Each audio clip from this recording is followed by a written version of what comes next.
Комфорт сипажайы. Екінші этаждың көрінісі осындай. Төменнен. Вот так. Қазір номерге обзор жасаймыз. Бұл бізде двухместный комфорт.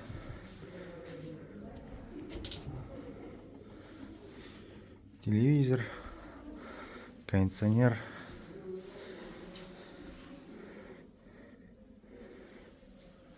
Душ, туалет. Одан кейін үлкен осындай комод көрсетілген. Санузелдің жағдайы осындай. Фен міндетті түрде қарастырылған. Бұл комфорттың бағасы ағымдағы кісі басына 20 000 теңге, 2 адамға 40 000 теңгелік номер.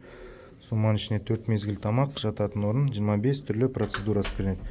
Одан кейін аппақ түсті халат, 3 түрлі полотенце және туалетный бумага, иіс сабын сияқты ұсақ түйек заттар беріледі.